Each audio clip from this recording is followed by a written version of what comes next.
Hello hi ನಮಸ್ಕಾರ, welcome to food media traveller. ನಾನು ಶರತ್ ಕುಮಾರ್.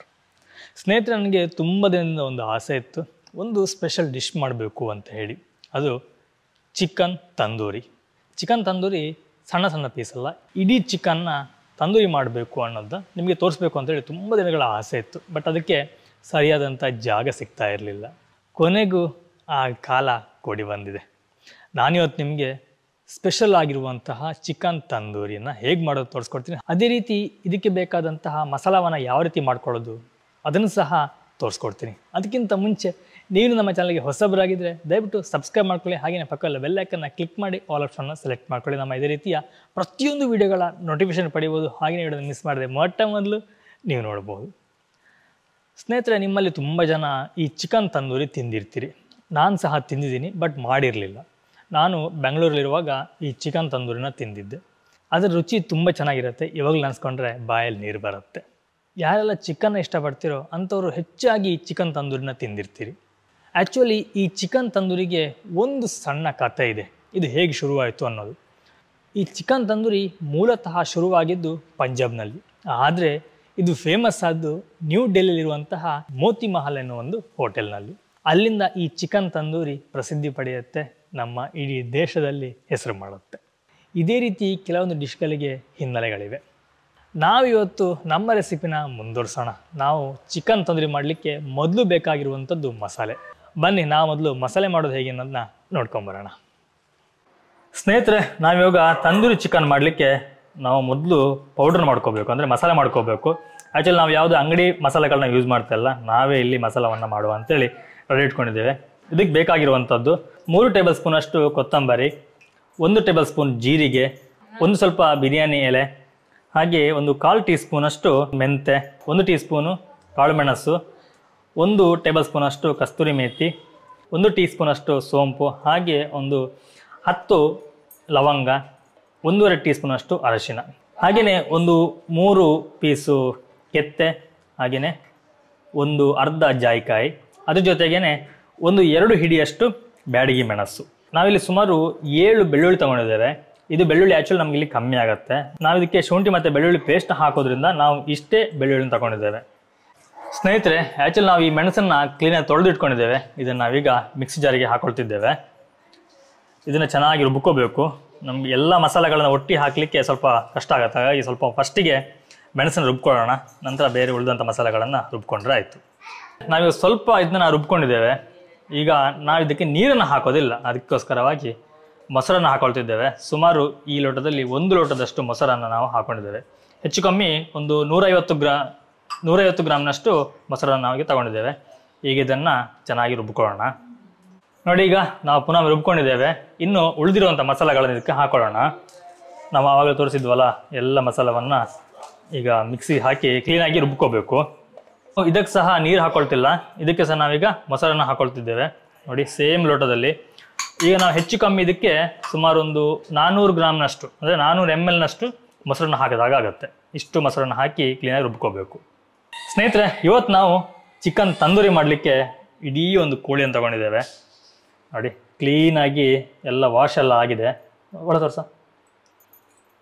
ಈಗ ನೋಡಿ ಕ್ಲೀನಾಗಿ ವಾಶ್ ಎಲ್ಲ ಆಗಿದೆ.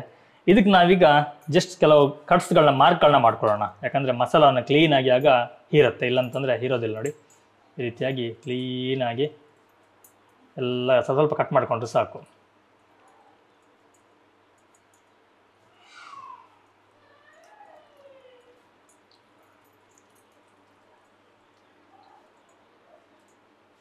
ಸ್ನೇಹಿತರೆ, ನಮ್ದೀಗ ರುಬ್ಕೊಂಡಾಯಿತು.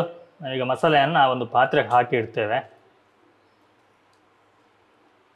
ನಾವಿವಾಗ ಈ ಮಸಾಲಕ್ಕೆ ಸುಮಾರು 7 ಸ್ಪೂನ್ ಅಷ್ಟು ಶುಂಠಿ ಬೆಳ್ಳುಳ್ಳಿ ಪೇಸ್ಟನ್ನು ಹಾಕೊಳ್ತಿದ್ದೇವೆ. ಇದು ಸಹ ನಾವು ಮನೆಯಲ್ಲೇ ಮಾಡಿರುವಂತಹ ಶುಂಠಿ ಬೆಳ್ಳುಳ್ಳಿ ಪೇಸ್ಟ್. ಯಾವುದೇ ಮಸಾಲ ಆಗಲಿ ನಾವು ಮನೆಯಲ್ಲಿ ಮಾಡಿದ್ರೆ ಅದರ ಒಂದು ಘಮ ಹಾಗೆಯೇ ಟೇಸ್ಟ್ ತುಂಬ ಚೆನ್ನಾಗಿ ಬರುತ್ತೆ. ನಾವು ಇದಕ್ಕೆ ಇಷ್ಟು ಕಸ್ತೂರಿ ಮೆಥಿಯನ್ನು ಹಾಕೊಳ್ತಿದ್ದೇವೆ. ಚಿಕನ್ ತಿನ್ನುವಾಗ ಈ ಕಸ್ತೂರಿ ಮೆಥಿ ಬಾಯಿಗೆ ಸಿಕ್ಕಿದ್ರೆ ತುಂಬ ಒಂದು ರುಚಿ ಕೊಡುತ್ತೆ. ಇದಕ್ಕೆ ನಾವೀಗ ರುಚಿಗೆ ಎಷ್ಟು ಬೇಕೋ ಅಷ್ಟು ಉಪ್ಪನ್ನು ಹಾಕೊಳ್ತಿದ್ದೇವೆ. ನಾವಿಲ್ಲಿ ಹುಡಿ ಉಪ್ಪನ್ನು ತಗೊಂಡಿದ್ದೇವೆ. ನೀವು ಹುಡಿ ಉಪ್ಪು ತಗೋಬೋದು, ಇಲ್ಲಾಂದರೆ ಕಲ್ಲುಪ್ಪನ್ನು ಸಹ ಹಾಕೋಬೋದು. ಕಲ್ಲುಪ್ಪು ಅಂತಂದರೆ ನೀವು ಮಸಾಲೆ ಕಡಿಯುವಾಗಲೇ ಹಾಕಿ ಅದನ್ನು ರುಬ್ಕೊಂಡ್ರಾಯ್ತು. ಇದನ್ನೀಗ ನಾವು ಚೆನ್ನಾಗಿ ಮಿಕ್ಸ್ ಮಾಡ್ಕೋಬೇಕು. ಉಪ್ಪು ಕ್ಲೀನಾಗಿ ಎಲ್ಲ ಕಡೆ ಸ್ಪ್ರೆಡ್ ಆಗಲಿ, ಹಾಗೆ ಉಪ್ಪು ಕರಗಬೇಕು, ಅಷ್ಟು ತನಕ ತುಂಬ ಚೆನ್ನಾಗಿ ಮಿಕ್ಸ್ ಮಾಡ್ಕೊಳ್ಳಿ. ಸ್ಪೂನಲ್ಲಿ ಸಹ ಮಿಕ್ಸ್ ಮಾಡ್ಕೋಬೋದು, ಆದರೆ ಕೈಯಲ್ಲಿ ಮಿಕ್ಸ್ ಮಾಡಿದಷ್ಟು ಚೆನ್ನಾಗಿ ಮಿಕ್ಸ್ ಆಗೋದಿಲ್ಲ. ನಾವು ಅದಕ್ಕೋಸ್ಕರ ಕೈಯಲ್ಲಿ ಮಿಕ್ಸ್ ಮಾಡ್ತಿದ್ದೇವೆ. ಹಾಗೆ ಚಿಕನ್ ಸಹ ಇದನ್ನು ನಾವು ಲೇಪ ಮಾಡಬೇಕಲ್ವಾ, ಅದಕ್ಕೋಸ್ಕರವಾಗಿ ಈ ರೀತಿಯ ಕೈಯಲ್ಲಿ ಮಿಕ್ಸ್ ಮಾಡ್ತಿದ್ದೇವೆ. ನಾವಿವಾಗ ಚಿಕನ್ನಿಗೆ ಕ್ಲೀನಾಗಿ ಲೇಪವನ್ನು ಮಾಡ್ತಿದ್ದೇವೆ ಮಸಾಲದಿಂದ. ನೋಡಿ, ಈ ರೀತಿಯಾಗಿ ನೀವು ಈ ಮಸಾಲ ಹಾಕುವಾಗ ಕೈಯಲ್ಲೇ ಹಾಕಿ, ಆವಾಗ ಕ್ಲೀನಾಗಿ ಒಳಗಡೆ ಎಲ್ಲ ಸೇರಿಕೊಳ್ಳುತ್ತೆ. ನಾವು ಏನು ಆವಾಗ ಇಲ್ಲೆಲ್ಲ ಮಾರ್ಕ್ಸ್ ಮಾಡಿದ್ವೋ ಅದಕ್ಕೆಲ್ಲ ಕ್ಲೀನಾಗಿ ಒಳಗೆ ಸೇರಿಸಬೇಕು. ನೀವೊಂದು ಸ್ಪೂನಲ್ಲೋ ಅಥವಾ ಈ ಬ್ರಷ್ ಎಲ್ಲ ಕೆಲವು ಹಾಕ್ತಾರೆ, ಆ ರೀತಿ ಹಾಕಿದರೆ ಮಸಾಲ ಕ್ಲೀನಾಗಿ ಒಳಗೆ ಸೇರೋದಿಲ್ಲ.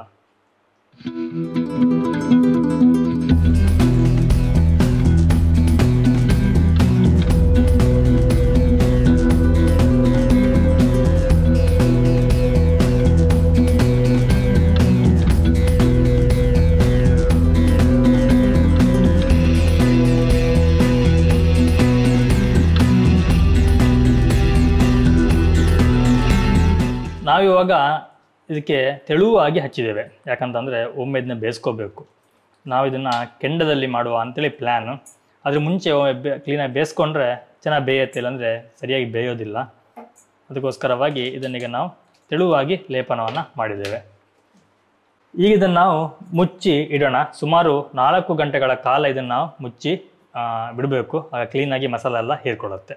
ಸ್ನೇಹಿತರೆ, ಮಸಾಲೆ ಮಾಡೋದು ಹೇಗೆ ಅನ್ನೋದನ್ನ ನೀವು ನೋಡಿದ್ರಿ. ನಾವು ಇದನ್ನು ಮಿನಿಮಮ್ 4 ಗಂಟೆಗಳ ಕಾಲ ಬಿಡಬೇಕು, ಯಾಕಂದರೆ ಆ ಮಸಾಲ ಕ್ಲೀನಾಗಿ ಮಾಂಸ ಎಳಿಬೇಕು. ಆ ನಂತರ ನಾವು ಇದನ್ನು ಕುಕ್ ಮಾಡಬೇಕು. ನಾವು ನೈಟ್ ಇದನ್ನ ಪ್ಲ್ಯಾನ್ ಮಾಡಿದ್ದೀವಿ. ಕತ್ಲಲ್ಲಿ ಈ ಚಿಕನ್ ತಂದೂರಿ ಮಾಡುವಂತಹ ಮಜನೇ ಬೇರೆ. ಬನ್ನಿ, ನಮ್ಮ ಜೊತೆ ನೀವು ಕೂಡ ಎಂಜಾಯ್ ಮಾಡಿ.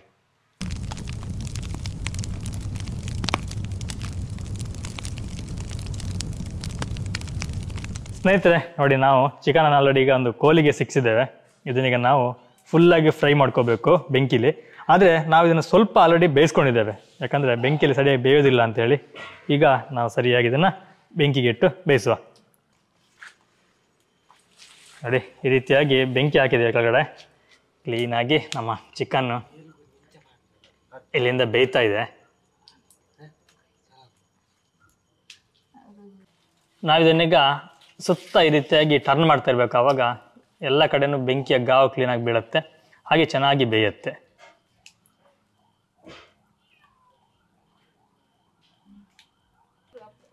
ಈಗ ಇದಕ್ಕೆ ನಾವು ಸ್ವಲ್ಪ ಖಾರವನ್ನು ಹಾಕೊಳ್ತಿದ್ದೇವೆ. ಸ್ವಲ್ಪ ಫ್ರೈ ಆಗಿದೆ ಮಸಾಲ, ಆಗ ರೆಡಿ ಮಾಡಿದ್ವಲ್ಲ ಆ ಮಸಾಲವನ್ನು ಹಾಕೊಳ್ತಿದ್ದೇವೆ.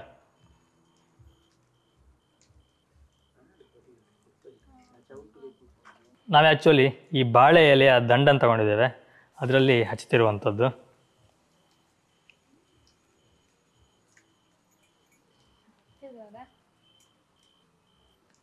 ನಾವು ಇದನ್ನು ಮಸಾಲ ಹಚ್ಚೋ ಹಾಗೆ ಕ್ಲೀನಾಗಿ ಎಲ್ಲ ಕಡೆಗೂ ಹಚ್ಕೋಬೇಕು. ಅಂದರೆ 360 ಡಿಗ್ರಿಯಾಗಿ ಫುಲ್ ಹಚ್ಕೋಬೇಕು, ಇಲ್ಲಾಂತಂದರೆ ಮಸಾಲೆ ಟೇಸ್ಟ್ ಬರೋದಿಲ್ಲ. ಚಿಕನಿಗೆ ಸಹ ಮಸಾಲೆ ಅಷ್ಟೊಂದು ಎಳ್ಕೊಳ್ಳೋದಿಲ್ಲ. ನೋಡಿ, ನಮ್ಮದು ಆಲ್ಮೋಸ್ಟು ಚಿಕನ್ ತಂದೂರಿ ರೆಡಿ ಆಯಿತು. ಚೆನ್ನಾಗಿದೆ, ಚೆನ್ನಾಗಿ ಕಾದಿದೆ. ನೋಡಿ, ಈ ರೀತಿಯಾಗಿ ಮಸಾಲೆ ಸ್ವಲ್ಪ ಕಪ್ಪಲ್ಲಿ ಆಗಬೇಕು, ಆಗ ತುಂಬ ಚೆನ್ನಾಗಿ ಕಾದಿದೆ ಅಂತಲೇ ಅರ್ಥ. ನಾವು ಬೆಂಕಿ ಜಾಸ್ತಿ ಮಾಡಿದಾಗಲೂ ಈ ರೀತಿ ಆಗುತ್ತೆ. ಬಟ್ ಬೆಂಕಿ ನೋಡಿ ತುಂಬ ಅಂದರೆ ತುಂಬ ಕಮ್ಮಿ ಇದೆ, ಇಷ್ಟೇ ಇದರಲ್ಲಿ ಬೇಯಬೇಕು. ನೋಡಿ, ನಮ್ಮ ಚಿಕನ್ ತಂದೂರಿ ರೆಡಿ. ಎಷ್ಟು ಚೆನ್ನಾಗಿದೆ ಸ್ನೇಹಿತರೆ. ಈಗ ನಾವು ಕಟ್ ಮಾಡಿ ಬೆಂದಿದೆ ಅನ್ನೋದು ನೋಡೋಣ, ಹಾಗೆಯೇ ಟೇಸ್ಟ್ ಹೇಗಿದೆ ಅನ್ನೋದು ಸಹ ತೋರಿಸ್ತೀನಿ.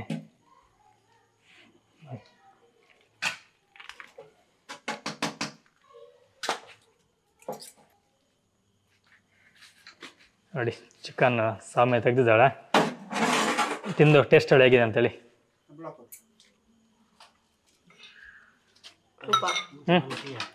ಚೆನ್ನಾಗಿದೆಯಾ?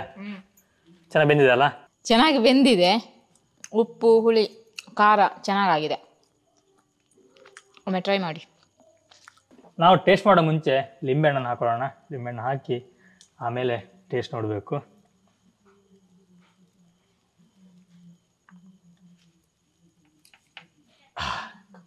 ನೋಡಿ, ಎಷ್ಟು ಚೆನ್ನಾಗಿ ಬಂದಿದೆ, ಚೆನ್ನಾಗಿ ಬೆಂದಿದೆ ಒಳಗಡೆ ಆಗಿ, ಹಾಗೆ ಬಿಸಿ ಸಹ ಇದೆ. ಈಗ ಟೇಸ್ಟ್ ನೋಡ್ತೀನಿ.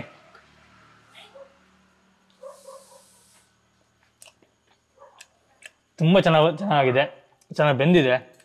ಮಸಾಲೆ ಎಲ್ಲ ತುಂಬ ಚೆನ್ನಾಗಿದೆ. ನಾವು ನಾರ್ಮಲಾಗಿ ಅಂಗಡಿಯಿಂದ ತರ್ತೀವಿ ಈ ಚಿಕನ್ ಟಿಕ್ಕಾ ಮಸಾಲ, ಅದಕ್ಕಿಂತ ಈ ರೀತಿಯಾಗಿ ಮಾಡಿ ತುಂಬ ಚೆನ್ನಾಗುತ್ತೆ. ಹಾಗೆ ನಾವು ಹೋಟ್ಲಲ್ಲಿ ತಿನ್ನೋದಕ್ಕಿಂತನೂ ನನಗೆ ತುಂಬ ಚೆನ್ನಾಗಿದೆ ಪರ್ಸ್ನಲಿ.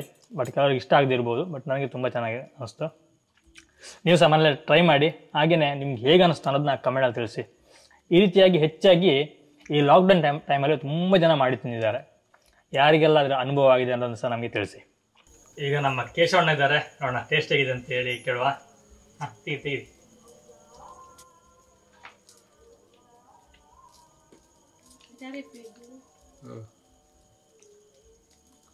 ಹೇಗುಂಟು? ತುಂಬ ಚೆನ್ನಾಗಿದೆ, ಒಳ್ಳೆ ಬೆಂದಿದೆ, ಜೋರು ತುಂಬ ಟೇಸ್ಟ್ ಉಂಟು. ಇದು ಮುಂಚೆ ತಿಂದಿದ್ದೀರಾ ಈ ರೀತಿ ಮಾಡಿ? ಇಲ್ಲ, ಇದು ಫಸ್ಟ್ ಟೈಮ್ ತಿನ್ನೋದು.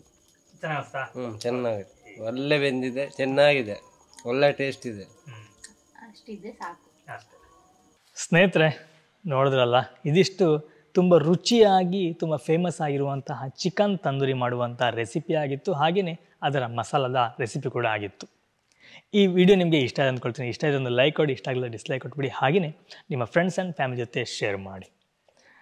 ನಾನು ನಿಮಗೆ ಮುಂದಿನ ಒಂದು ವಿಡಿಯೋ ಸಿಗ್ತೀನಿ, ಒಂದೊಳ್ಳೆ ರೆಸಿಪಿ ಅಥವಾ ಒಂದೊಳ್ಳೆ ಗಿಡಮೂಲಿಕೆ ಅಥವಾ ಒಂದೊಳ್ಳೆಯ ಇನ್ಫಾರ್ಮೇಷನ್ ಜೊತೆ. ಥ್ಯಾಂಕ್ ಯು, ಬಾಯ್, ನಮಸ್ಕಾರ.